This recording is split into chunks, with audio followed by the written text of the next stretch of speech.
Steve is something that can be in every community, in every part of the country. Now, years ago, I remember getting somebody from the province of Ontario in response to our gun problems down in Toronto.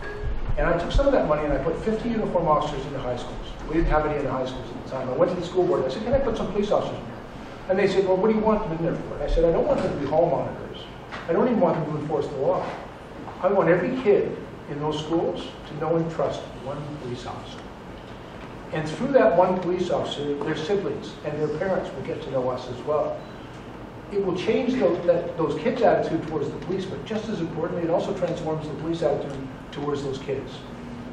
We saw remarkable outcomes. We saw a 30% crime reduction in the neighborhoods in those schools where we were located. You know, the number of school suspensions dropped. And the relationships that those police officers built with those kids last for a generation. And so that was only possible because someone gave me the resources to do that work, because it isn't necessarily seen as a core activity. And so I believe very much in those things. So I think it very much echoes everything that you say is valuable. I'm in complete agreement that when there is a good relationship between the public safety officials and the community, I would also tell you that I can always tell when I'm in a good neighborhood. Because if a kid falls off a bike, people come out of 3 different houses to help that kid. You know, somebody's car breaks down, they put the hood up, people come out of different houses to come over and help. They usually can't help because they don't know what they're doing, but at least they come out to help. And you see a neighborhood like that where people are looking out for each other, it doesn't need an awful lot of police resources. Community's got it. And so let us support community. I have another question, and just to pick up on what the minister just said, this concept and this idea about investing in communities and investing in people, you know, something that I'm really proud of because I travel around the riding and I talk to families and communities, and the economic well-being of families. Having a little bit more affordability now, 9 out of 10 families are being helped now, and helping to reduce poverty through affordable housing, or creating circumstances where people are doing better today, also helps build community. So absolutely, the investments that are made for public safety is absolutely critical, but also the other work that the government is doing around creating jobs for Canadians, making real investments in our young people so that they have pathways, and being very deliberate about lifting people out of poverty. 800,000 people in the last 3.5 years. These go hand in hand. So they really are, we really are doing our work in a comprehensive approach that really does consider communities and Canadians. Ma'am, you're next. It may be a simple question, but I just don't understand, why does anyone need a handgun in Toronto? They don't. Nobody needs one. So why do they have them? Well, there's about 1 million handguns legal in this country.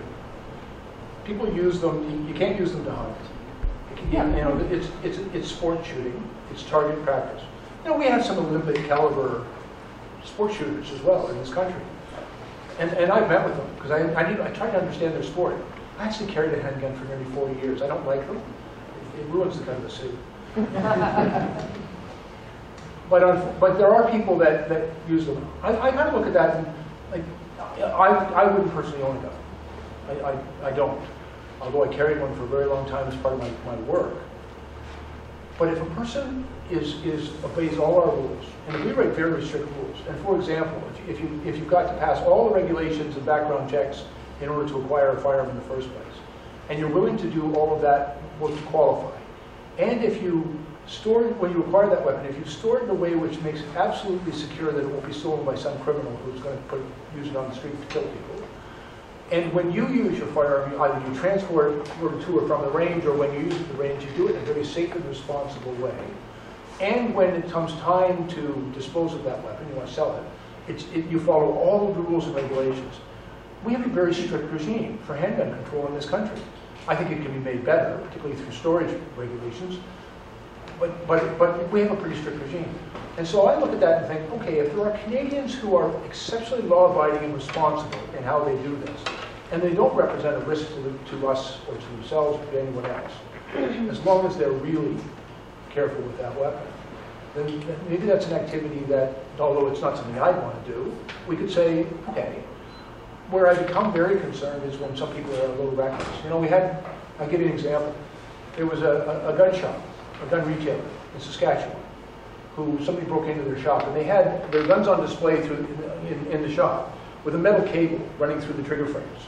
Somebody broke into the middle of the night, cut the cable, and walked out with 25 guns. And one of those guns, 3 months later, was used on the dance floor to kill 2 of those and shoot 6 other people. That's the connection between storage and the murders. And you know, there's a bit of a long story about how that gun got from that theft onto the street, but ultimately it got onto the street. And so I think there are some circumstances where, and I understand completely, because I have lots of Canadians who say, just ban these things. There's no place for them in our society. And I'm very sympathetic, I will tell you, I'm very sympathetic to that concern, because those people care more about their children and they don't care about somebody's hobby, and they just want these things to go on from our society. But I also try, I think it's my job, to be respectful and to listen to the concerns and the perspectives of people in other parts of the country, and to try to strike the appropriate balance in respect for their ability to obey all our laws and to possess these guns, but also to take every step necessary and effective to make sure those guns don't end up in the hands of criminals. And so, coming from Toronto, I see no need to have those guns in Toronto. But then when I go to places like Red Deer or Whitehorse, or, you know, it's a big country, and you go into those communities and you listen to those people, they're saying, but we engage in this activity in a very responsible way. We obey all of the laws, and if you make more laws, we'll obey those too. But we want to engage in this activity safely in our own way. And so one of the things, when the Prime Minister asked me to go and examine that issue, he said, go look at banning handguns, but do it in a way which is respectful of all communities. And I agree with that. I think that's exactly what we need to do. Ultimately, I would always err on the side of keeping people safe. That's what my local life tries to keep people safe. But I also try to respect everybody's perspective. I think that's another obligation. So I hope that answers it.